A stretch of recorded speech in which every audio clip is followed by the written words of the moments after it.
So many people are looking to live happier, more stress-free lives. We provide interviews from mental health experts across various fields because we know finding quality information isn't always easy. Let's find more sanity together.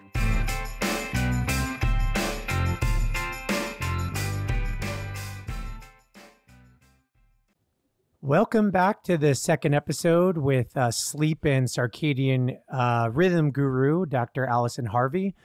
Make sure you listen to the first episode before here. You could hear her impressive bio. We talked about sleep, the importance of sleep, circadian rhythms, and ways to improve sleep and circadian rhythms. In this episode, we're going to jump more into branching off our last conversation that we were just on, which is how to use habit formation and memory support to improve treatment, and jump into a sleep treatment that Allison has been working on, which is called Trans-C. So why don't we jump into the work that you've been doing around habit formation and memory support, your thinking around it, and how it's been useful for treatment? Sure, Jason. Happy to do that. So the habit formation part is pretty new. We're in about year 2 of a grant where we're looking to see if we add the science of habit formation to an evidence-based psychological treatment, does it improve outcomes? So then the question is, how are we doing that? So in this treatment that we're testing, we have an emphasis on dismantling unhelpful habits and developing new habits. And this draws heavily on other literatures, particularly Dr. Ben Gardner's work on habit formation in health psychology and other health psychology research. And to dismantle a habit, we have to look at the anatomy of a habit. So a habit like having 3 espressos this morning, there'll be a cue to the habit. It might be a time cue, or it might be a feeling cue, like just not feeling quite as alert and wanting that buzz. And then we want to work out what the reward is. And then we want to try to come up with a way of building a new habit that's going to substitute that unhelpful habit. And when we're building new habits, we want to develop a cue for that new habit. Again, it might be a time clock cue or other cues. We want to encourage a lot of repetition of this new habit. Now, this bit's a bummer because the research says that new habits take quite a long time to build. And, you know, the research on how long is quite variable depending on the complexity of the habit, but it's anywhere from 18 days to repetition over 9 months. So we can potentially come back to the relevance of that to evidence-based psychological treatments. But then also, as we're building habits, we want to be thinking about the reinforcers and the rewards. What's in it for the person? And ideally, intrinsic rewards help with the habit formation. So, you know, this is a new realm for us, and it is fascinating, and it very much came out of a frustration that when we do our evidence-based psychological treatments, the outcomes are often very good immediately after the treatment. But if you look down the road, sometimes they're very good. But, you know, we've just completed an 8-year follow-up for a treatment study we did, and the outcomes didn't hold at all. So, you know, it becomes very interesting to think, is there a possible reality where outcomes might hold over really long periods of time? So that, to me, is the fascinating question in this, and hopefully we'll have some answers in the next sort of couple of years. I was just thinking the phrase while you were talking, old habits die hard.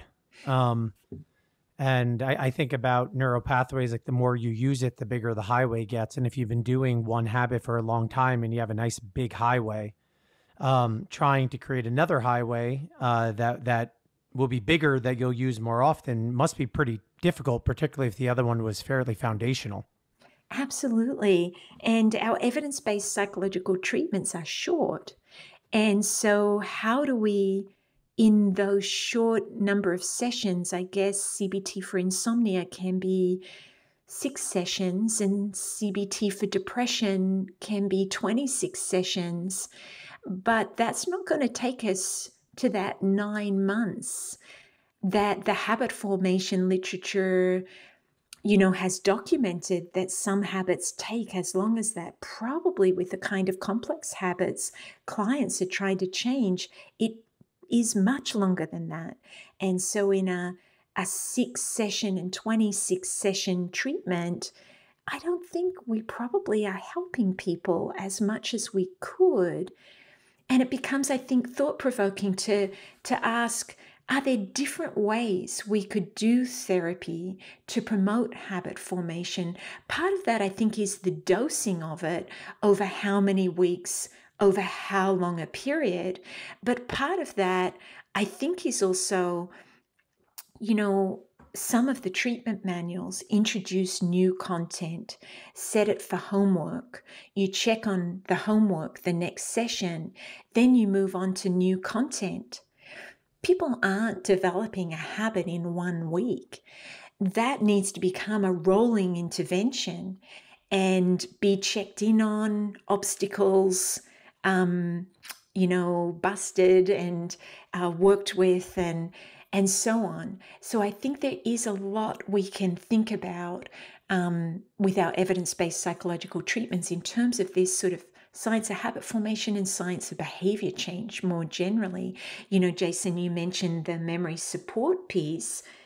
Do you want me to go into that, or do you want to talk a bit more about the habits? No, please. Yeah. So, this is interesting. The data's pretty strong that our clients remember about 1/3 of the content of our treatments. Now, this makes sense in a lot of ways, right? Because a lot of our evidence-based psychological treatments, we meet with the client for 50 minutes, and we cover a lot of detailed, complex information. And further, our clients are experiencing some challenges. That's why they're coming to us. And we know, like, when we're anxious, when we're sad, when we've got lots of stuff going on, our memory is going to be even more impaired. So we've been playing around with how can we improve memory for the content of treatment? What can a therapist do to promote that? And standard CBT actually already does a lot to promote that. At the beginning of a session, we say, it's great to see you. It's been about a week since we met. Let me check in. What struck you as most important from last session?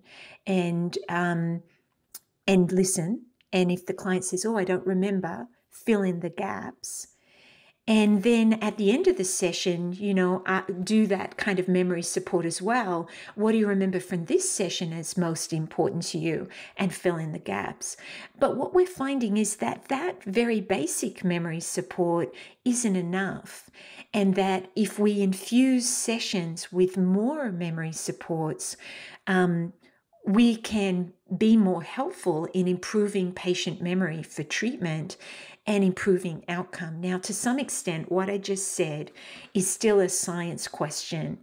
The results are mixed to date, and it's complex. I think the current study we're doing is going to yield a much better answer and picture because we have worked out some of the kinks and problems with our previous work where we hadn't done everything. We were still learning how to do this. Now, hopefully, we're in a position to have learned a lot and apply that learning and see how we go.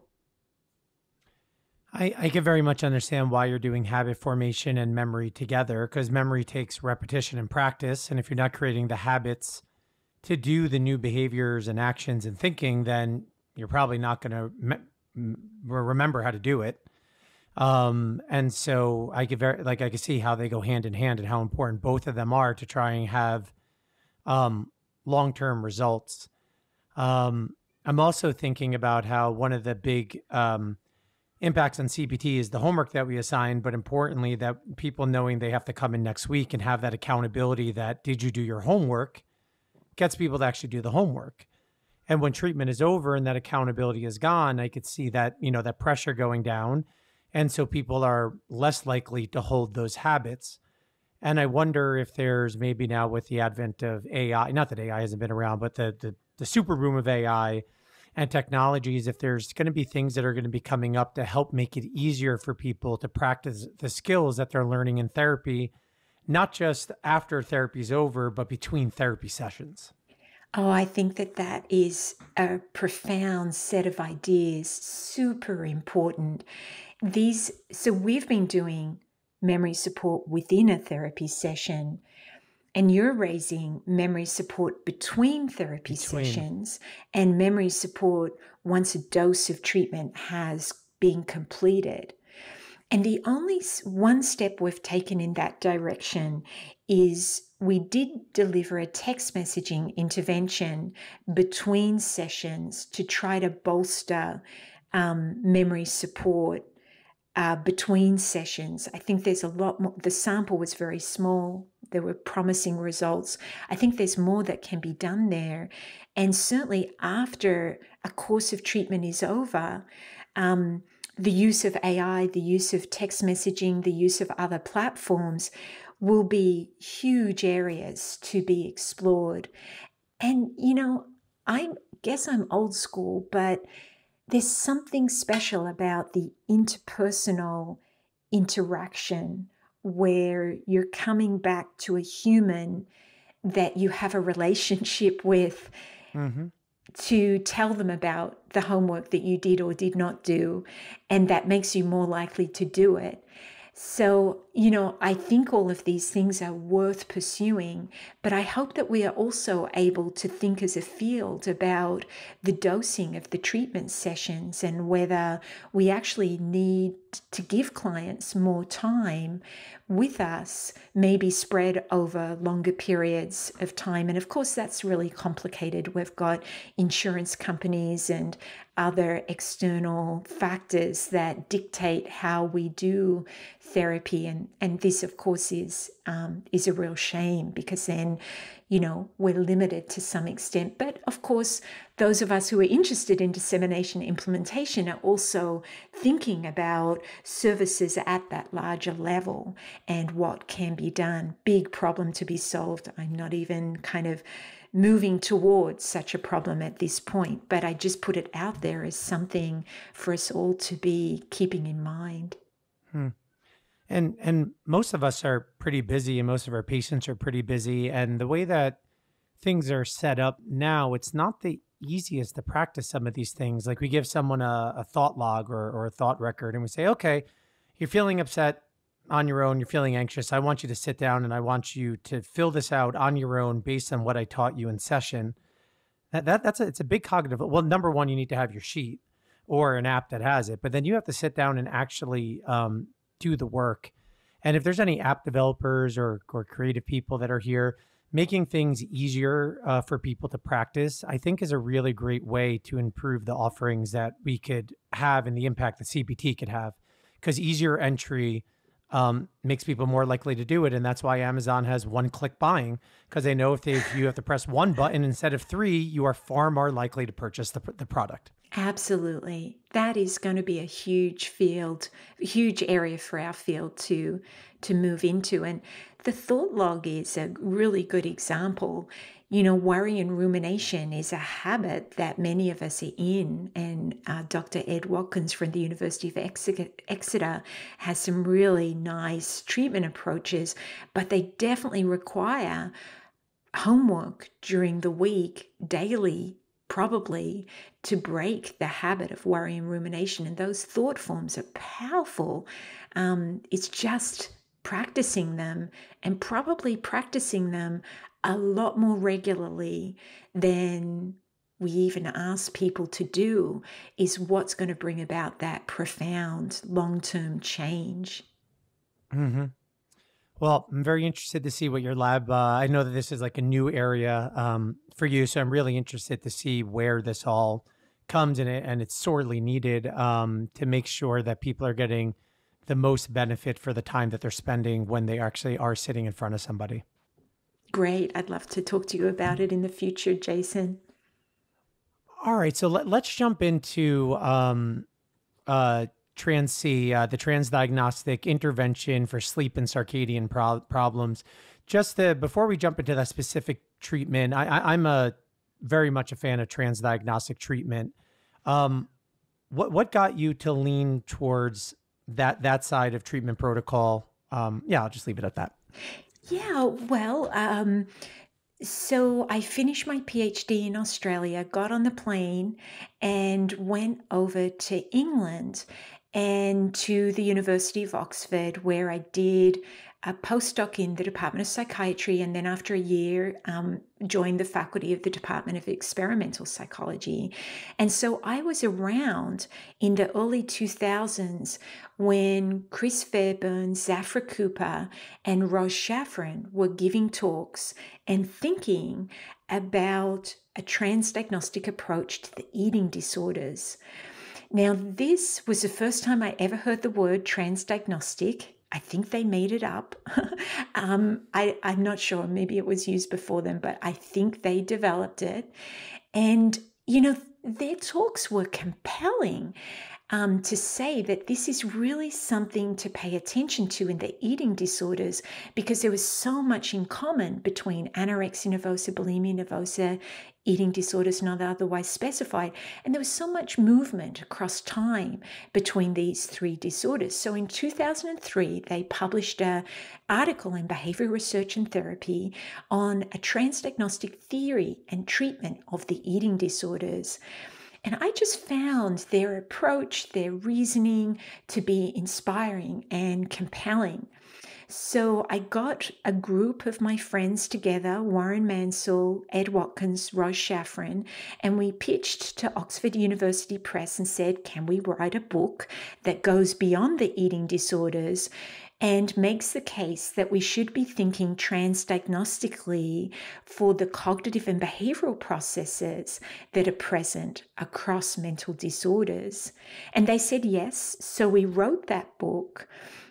And we did not know at that time, well, I didn't know, that David Barlow over at Boston University across the Atlantic was working on the Unified Protocol, which was, I think, the sort of budding of the seed in another place at the same time. And I think for me, I was planning to kind of move on and go back to single disorder research. I was interested in insomnia and bipolar disorder. But as I did that single disorder research with insomnia and bipolar disorder, and then work on PTSD and anxiety and depression, I just got so my mind boggled that we have, as a field, been tending to focus just on a single sleep disorder, typically insomnia, and in a single mental disorder, say like depression. And when I was running studies trying to recruit people with insomnia and depression, or insomnia and bipolar disorder, I ended up excluding, like 70% of the people who wanted to be in the study. And I just went, this isn't right. Like, let me understand what's going on here. These people have sleep and circadian problems. They're not insomnia. What are the problems? And so along with Dr. Dan Bicey from the University of Pittsburgh and lots of other colleagues have contributed over the years, we thought, let's see what happens if we try to develop one treatment protocol, which TRANS-C is the name for it now, who knows what the name will be in the future, that might be helpful across different mental disorders and across different sleep and circadian problems. And just looping back to the idea of memory formation, thinking about it for clinicians, having to learn so many different specific and different treatments for that's a lot to remember and a lot to master versus if you have something that's more unified that works more generally on a concept, it's much easier to learn how to treat a multitude of things and practice it more effectively. Oh, yes, yes, yes, and yes. That is a big driver. So, within a university setting or an academic medical school where you can attend training courses, you can get supervision. That's wonderful.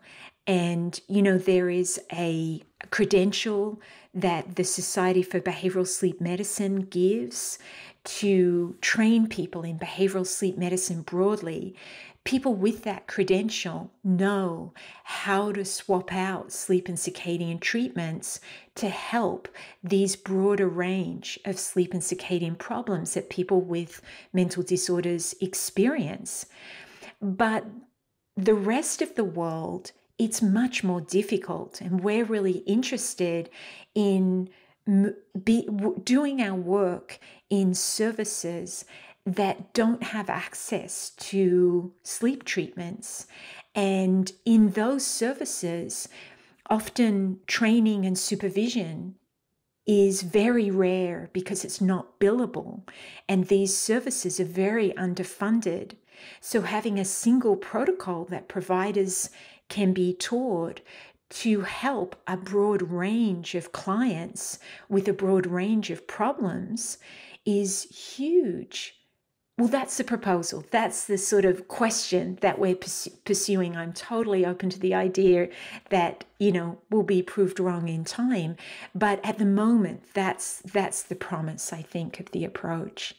Yeah, I mean, I guess the research will show, but I think that it's pretty safe to say that the hypothesis is probably going to work, that if it's easier to learn and it's less to master, that people are probably going to have an easier time picking up and utilizing it and disseminating it. So I think that's a great product that you guys are trying to bring to the market and get out there in under-resourced areas that really need the help.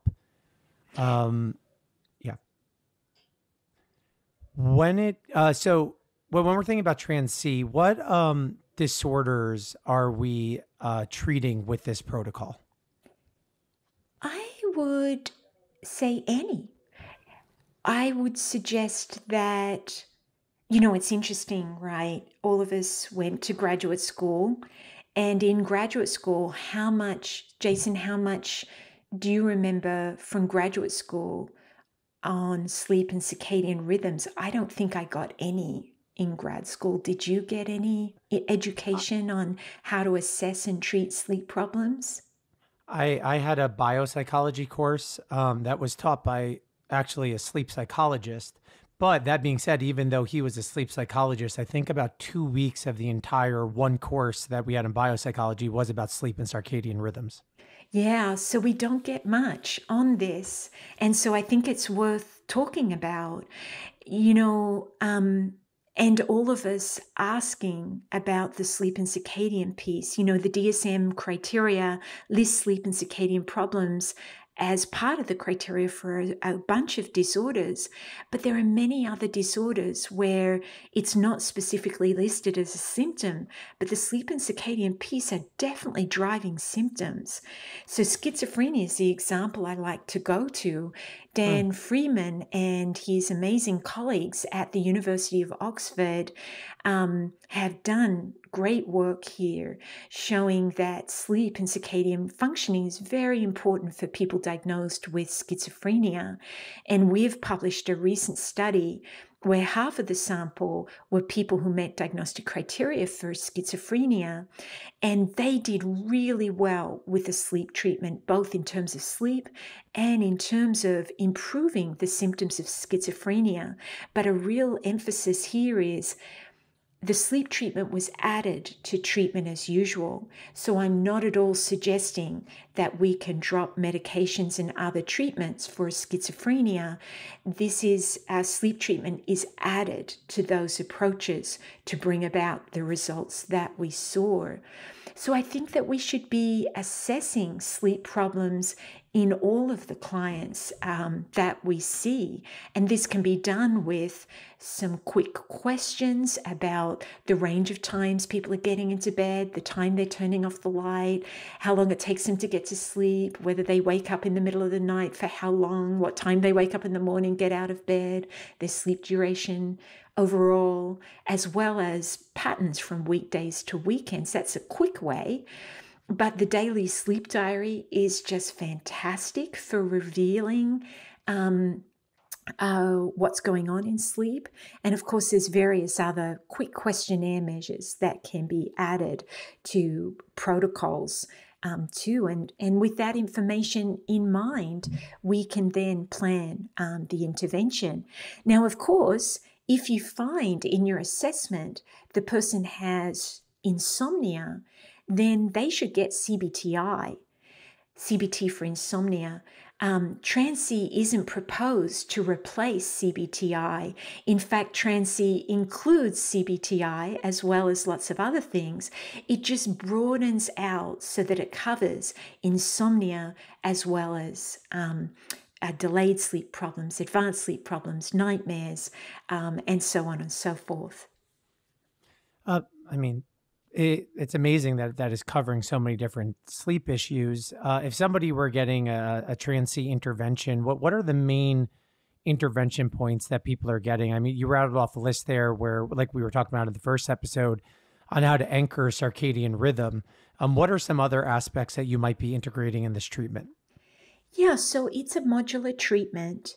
There are typically 4 core modules that apply to the vast majority of patients, and they are the basic building blocks for sleep health for all of us. And regular bed and wake times is one of those, with helping people with a wind down and a wake up routine to scaffold those regular bedtimes and wake up times, helping people with their daytime functioning. You know, often we have this leaky battery view of daytime functioning where we believe our energy is draining away across the day and the only thing we can do to bump it up is to sleep. When actually in therapy, we can be doing behavioral experiments, having discussions, making observations, doing maybe surveys to find out that there's lots of different things we can be doing during the day that will bump up our energy levels and help us sleep better that night. Another core module is focusing on unhelpful sleep-related beliefs. And another core module is the maintaining behavior change piece. So that's the sort of science of habit formation, etc. And I say typically because those core modules would be changed for different populations. So for example, in work with, say, someone with bipolar disorder, we would move improving sleep efficiency to being one of the 7 optional modules, because there are many folk who have been diagnosed with bipolar disorder who have excellent sleep efficiency. They are just not spending enough time in bed, and they're getting exposures to light and dark that are not helping them sleep. However, improving sleep efficiency often becomes a core module for older adults, where we really need to be working on the traditional CBTI components of stimulus control and sleep restriction. So there's some fluidity depending on the particular populations that we're working in. But yeah, they're the 4 typical core modules. And then there are a bunch of optional modules that we bring in depending on the person and their challenges. And what are some of those optional modules that you tend to pull in depending on the condition? One of them is helping people with sleep-related worry and vigilance. Also, negotiating sleep in a complicated environment becomes very relevant in some of the community work that we do, where people are sharing rooms in a board and care environment and need skills around negotiating light and dark and noise, etc. There's also a module for helping people with a delayed phase, the night owls among us, and those with an advanced phase, or the larks among us. So when these two become extreme, they can really impair someone's life, and they'll seek treatment. So they are optional modules. Nightmares is an optional module. Sleep apnea is a really common sleep problem, particularly as we move through the age range. And so there is a module helping people once they have been assessed for sleep apnea and say they've got their CPAP device, to help them use it, because there are sometimes claustrophobic reactions to using it, etc. So they're the main optional modules. And well, in the sleep apnea, I mean, sleeping with a mask on your face and air being pushed in your mouth and your nose and drying out, and people being worried what they look like, and things like that. But meanwhile, having sleep apnea has serious health and mental health consequences, and there's a lot of people out there that have sleep apnea that's impacting them, and they don't realize they have it, and it doesn't get screened for and diagnosed. Do you guys tend to do a screening around that to see if someone should get a medical consult around sleep apnea? Yeah, we do. And these days it can be done very simply and in people's own home. We just send people a small box with a device that they can wear that night. The data gets uploaded to their cell phone. It comes to us. We have our sleep doc read that study, and then we can make recommendations. Now, I know that it's harder in other settings. We're in a university research setting, so we have the money to be able to pay for that process. In other settings, there are things that can be done. There are checklists like stop bang, that if someone screens yes on a specific number of those questions, then we can encourage people to go and see their primary care physician to get that referral, and actually coach them and cheerlead for them as they do that. It's too easy to put that aside. And it is a very important and powerful treatment. People start sleeping better, immediately that night. They still have to keep wearing the CPAP, so CPAP adherence is key, but it helps us sleep immediately.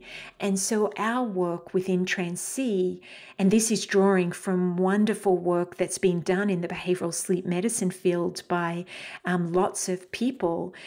If we can help people feel more comfortable with their mask, which is very possible, maybe help them negotiate with the sleep doc to find a more comfortable mask or a more comfortable sort of airflow situation, we can get people using this and sleeping much, much better.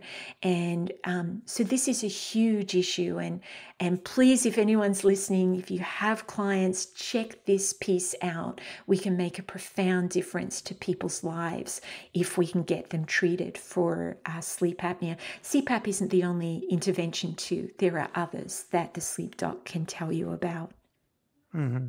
I mean, not everybody will weight loss significantly reduce it, but weight is one lever if somebody has sleep apnea. So if people I don't want to use a CPAP machine, not saying that they might not have to use it for a lifetime, but there is a possibility that they can make modifications where it might be a temporary solution to get them to a place where they might not need it. Absolutely. And of course, when we're sleeping better, we're not reaching as much for the chocolate and the cupcakes and the other things, which we do when we're not sleeping well. There's some science behind that as well.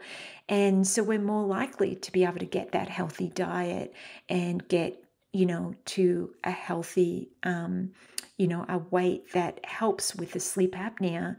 The other one is sleeping on one side can sometimes make a difference. I've heard, although I've never recommended, sewing tennis balls in the back of your pajamas so that people don't kind of roll onto their backs is helpful. On Amazon, they sell shirts with like a pillow on your back, like a cylindrical, like foam pillow. So interesting. When you try to turn, it kind of is like a bumper that prevents you from turning. That's so they do. Great. Yeah, they do have some solutions for that. Interesting. So I know a lot of therapists that have been listening, probably their spidey senses jumped when you talked about maladaptive thought patterns around sleep and that being a module. What are some catastrophic thinking or anxiety processes that people tend to have around sleep that could impair their sleep, and what is generally the intervention to address that? Yeah, so it's thoughts like, I'm not going to get back to sleep. I'm not going to cope tomorrow. This is a disaster. My life is going to fall apart. I'm so overwhelmed. It's that theme that we hear over and over again. And good news is that our general CBT, evidence-based psychological treatment skills come into play here. So we think about kind of 2 layers of intervention, maybe 3 layers of intervention. There's a simple one, which we call relax the mind strategies, where we talk to people about developing a menu of options that they can turn to. It might be gratitude practice. It might be savoring. It might be imagery. It might be breathing. It might be meditation. There's, a bunch of relax the mind strategies. And of course, if we rattle these off in a session and give them for someone to try, it's not sort of a setup that's going to work well. And the client will probably may come back and say, I didn't try it, or it didn't work. So we always say, just do one every session, practice it in the session, and then practice that, do like an experiment that week of trying it out and make observations, and one at a time. And setting expectations that these are like a muscle. It's not like they're going to work like this. I clicked my fingers, like it's not going to work tonight. It's a skill that we've got to develop over time. And so setting expectations at practice, repetition, going back to the science of habit formation. And it is just retraining, like, our heads hit the pillow, and so many of us, our minds go off to worry and rumination. It's almost like Pavlovian conditioning. But there is then the possibility that we can reverse that Pavlovian conditioning. Our head can hit the pillow, and we can, gently move our minds to these other things that are going to be more helpful in relaxing. So that's sort of one level. Another level is our negative automatic thought forms and thinking about core beliefs as we look at more negative automatic thought forms. The theme that often will come out will be a core belief of I can't cope, or I'm not good enough. And so the same kind of practice at doing the negative automatic thought forms and then core belief work of positive data logs, etc., are all very relevant to sleep problems. And of course, we do that in CBTI and we do that in Trans-C. Oh yeah, and one technique that I'll do is, someone would have a fear, if I don't sleep, then I'm not going to be able to function tomorrow. I'm going to fail at work. I might get fired. Is asking backwards, well, how often have you had a bad night's sleep? Have you been up drinking, and been hungover and gone to work? What's happened in those instances? Did everything fall apart? And they could look backwards and collect the data and realize that even though they didn't have great sleep throughout their life, that their life didn't fall apart. And Absolutely. It wasn't in shambles, which is decatastrophizing. That's a great example. Another one very similar is, we're in a sleep treatment. We always are getting people to fill out the daily sleep diary. We add a row and get their kind of daytime energy. And then we have a conversation when folk come back looking at the sleep and the daytime energy. And guess what? They don't always line up. Sometimes sleep was bad and daytime energy was good. Sometimes sleep was good and daytime energy was bad. So then you can have that conversation about that disconnect. We use a lot of behavioral experiments. This comes from the time, I loved working in Oxford with Dr. David Clark and Dr. Paul Salkowskis and, James Bennett Levy and others who emphasize behavioral experiments as being such powerful ways to bring about change, help clients over sort of verbal strategies. We need the verbal strategies, but actual experiments. And so sometimes we've done the fear of poor sleep experiment, where we actually invite people and help people to choose to sleep not well for one particular night and to test out some of these beliefs. And this typically has a really profound effect. Mm. It sounds like you guys are being very nice, only doing the one night. People that are more exposure focused would be like, all right, let's do a whole week of not sleeping well and let's see how you do. Right. Let's really test it. Well, I guess that's what happens in sleep restriction and stimulus control. Oh, yeah. These are core CBTI, strategies, and there's a lot of research behind them. And then the question is, they work so well, they're so powerful, but why do they work? One possibility is maybe they treat fear of poor sleep because you do actively choose to sleep poorly in a way, or sleep in a restricted way for a couple of weeks. Yeah, and just to define sleep restriction therapy, you might ask somebody with insomnia, how many hours do you sleep a night? And they say, I only sleep 4 hours a night. People are notorious underreporters of sleep. They usually sleep more than what they report. So they say, okay, great, 4 hours. What time do you wake up? I wake up at 7 a.m. So then you have them go to sleep 4 hours before 7 a.m. And if my math is correctly, that's 3 o'clock in the morning.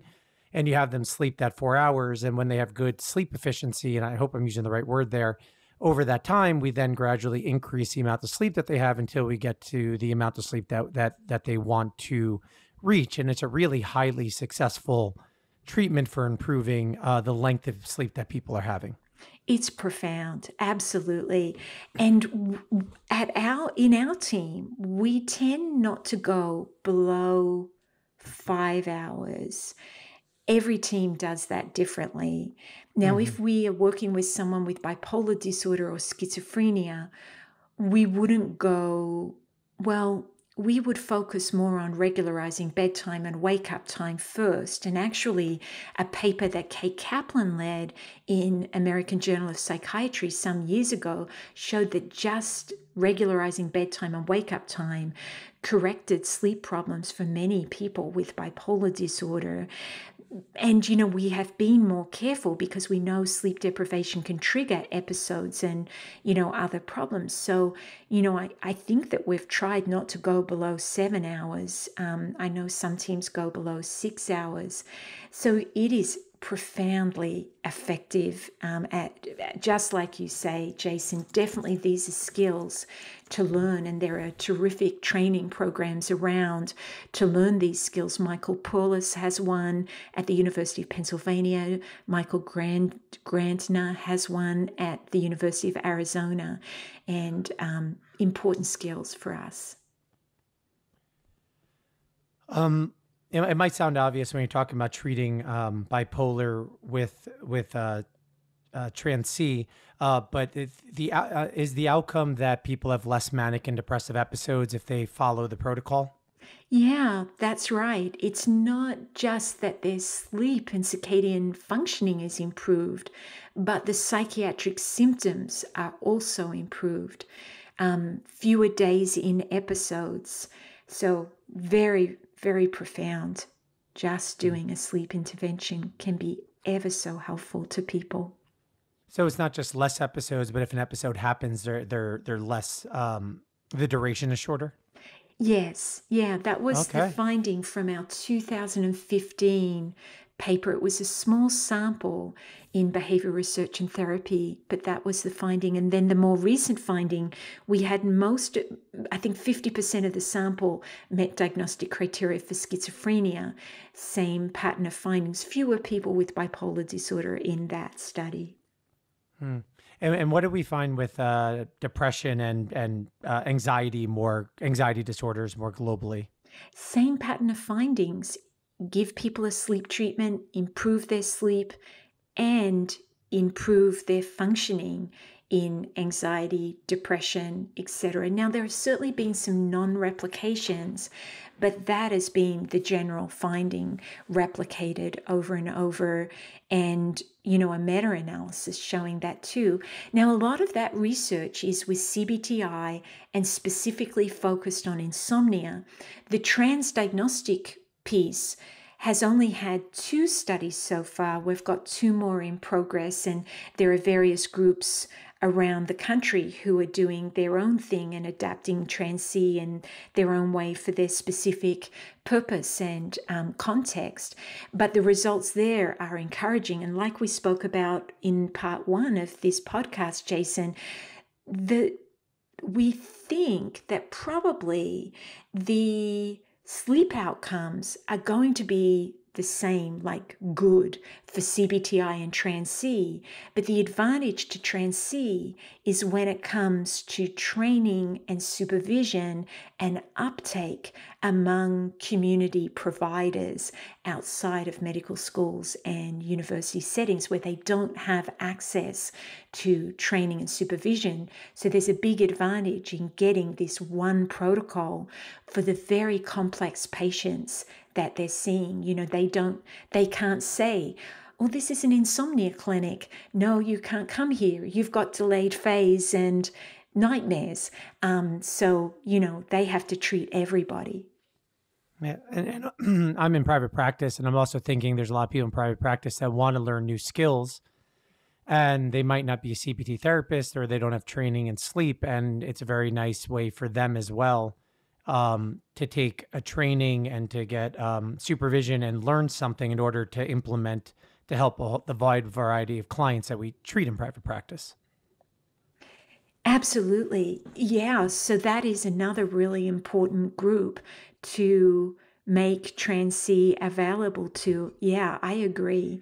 There is a treatment manual available, and we do have like a workshop on YouTube, but we hid it because we were kind of like shy people, We should probably unhide it and then just never look at it again so we're not too self-critical, and just make that available just in case folk in private practice also want to be doing this work.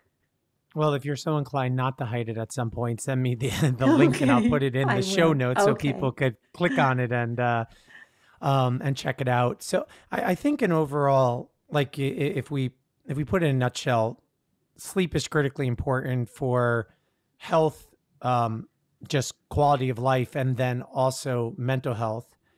Clinicians should be assessing for sleep regardless of the condition that the person is coming in with.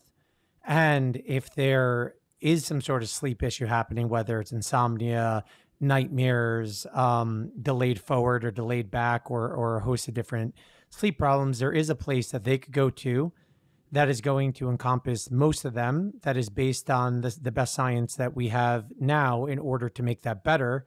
And it could be used as an adjunct to the traditional therapy that you're doing. And when people have better sleep, they overall are have less symptomology, which is exactly what we're trying to accomplish. Absolutely. That's a brilliant summary. Spot on. Yes. Okay. So if people want to learn more about Trans-C and how, where to find the protocol or where to get training, where would you recommend that they go to find that information? So the treatment manual was published in 2017 by Guilford Press. And now you've planted the seed that we really should make the workshop on YouTube. So I will pursue that available to other people to watch rather than hidden and only through emailing me. And then there are workshops. We do workshops at ABCT fairly regularly. And keep in mind that CBTI is part of Trans-C. So getting CBTI training is a really good first step toward Trans-C training. Okay. And before I let you go, any last thoughts or comments that we didn't cover in the 2 episodes today that you think would be important for the listeners to take home with them? I think that we covered a lot, Jason. I haven't got anything else to cover. I just want to thank you for bringing a focus to sleep and circadian functioning and for the conversation. This was very fun. Absolutely. And thanks so much for taking your time out of your very busy schedule to come on in order for listeners to be able to learn more about this. Okay, my pleasure. Thank you for having me.